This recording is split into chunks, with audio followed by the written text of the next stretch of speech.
নমস্কার। রোজ রোজ শুনি ভগবানের বাণী। এই সমবেত অনুধ্যানের 233তম পর্বে আপনাদের সকলকে স্বাগত জানাই। পরম পূজ্যপাদ প্রভানন্দ মহারাজ বলেছিলেন, স্বামী শান্তানন্দজি আমাকে খুব ভালোবাসতেন। তার অনেক সঙ্গ পেয়েছি। তিনি তখন রাঁচি মোরাবাদী আশ্রমে থাকতেন। তিনি অনাহত ধ্বনি শুনতে পেতেন, ভাবতেন সবাই বুঝি শুনতে পায়। একদিন আমাকে বললেন, আমি এই রকম একটা শব্দ শুনতে পাই, তুমিও শুনতে পাও নিশ্চয়ই। আমি বললাম, না মহারাজ, আমি শুনতে পাই না। বললেন, চেষ্টা করো, তুমিও পাবে। একবার হিমালয় তপস্যায় যাবার কথা তাকে বলতে তিনি বললেন, যাও, খুব তপস্যায় লাগো, তুমি নিশ্চয়ই এই ধ্বনি শুনতে পাবে। তবে একটু দুধ খাবে, শরীর ঠিক রাখতে হবে, তা না হলে তপস্যা করতে পারবে না, বলে একটি 10 টাকার নোট আমায় দিয়েছিলেন। কত কথা তার সাথে হয়েছিল।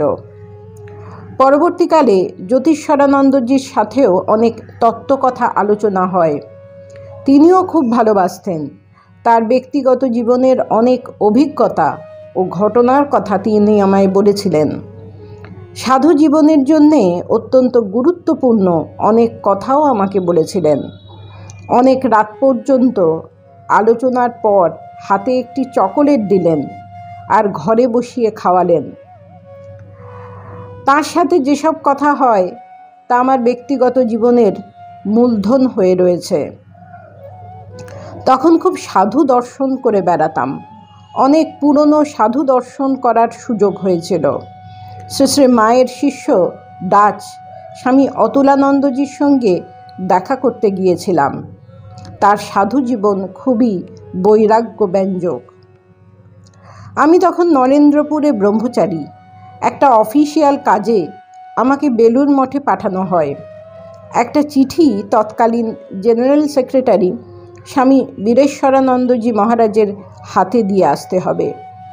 বেলুড় মঠে পৌঁছতে বেশ বেলা হয়ে গেল। এদিকে প্রচণ্ড রোদের তেজ, তেমন গরম, ঘেমে গেছি। প্রভু মহারাজের কাছে গিয়ে প্রণাম করে চিঠিটা দিলাম। শ্রী শ্রী ঠাকুর মন্দিরের সামনে তখন মিশন অফিস। তিনি আমাকে একটু বসতে বলে একজনকে মন্দির থেকে বরফ আনতে পাঠালেন। তখন বোধহয় একমাত্র মন্দিরে একটি ছোট ফ্রিজ ছিল। কিছুক্ষণের মধ্যেই সে বরফ এসে গেল।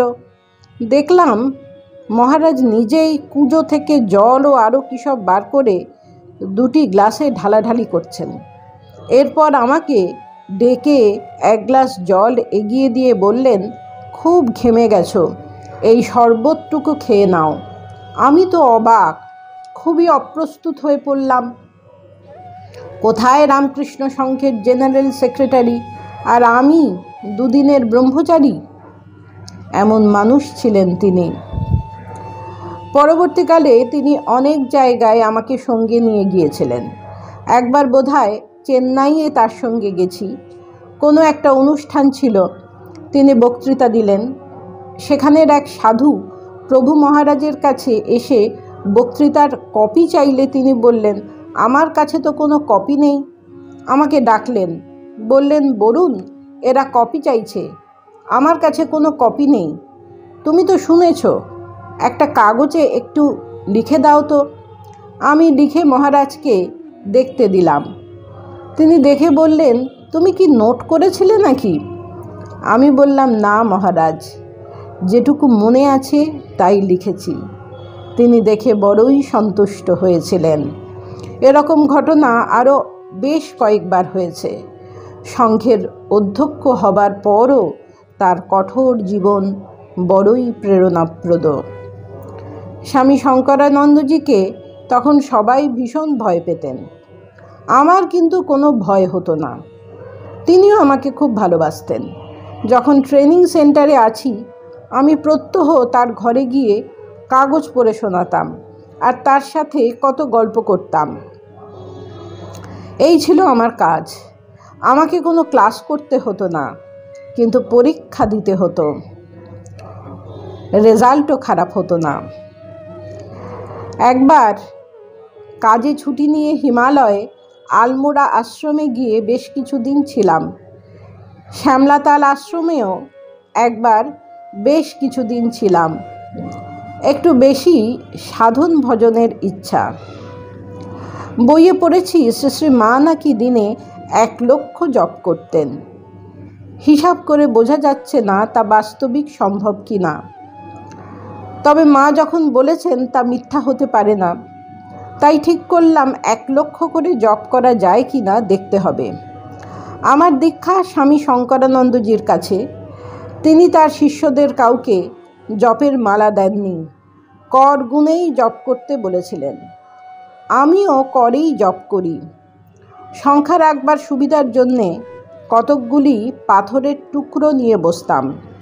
1 লক্ষ জপ করতে আমার 18-19 ঘন্টা পর্যন্ত লাগত। পরে বোধহয় 16-17 ঘন্টার কমে হতো না। তা বেশ কয়েকদিন এভাবে চলার পর আমার হাত দুটি ফুলে গিয়েছিল। প্রভু মহারাজ তা জানতে পেরে আমাকে একটা চিঠি ও একটি 54 দানার রুদ্রাক্ষের মালা পাঠিয়ে দিয়েছিলেন।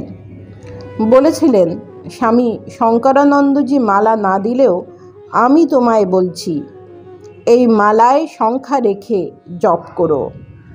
বেশি সংখ্যক জপ করতে হলে করে তা সম্ভব নয়, মালায় করো।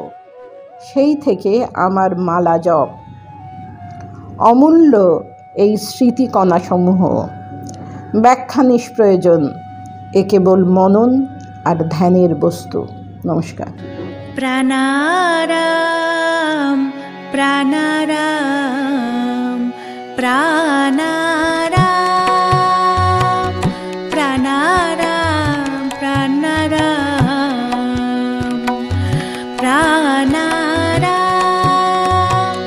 কি যেন লুকানো নামে তাই মিষ্ট এত তব না প্রাণারাম প্রাণারাম।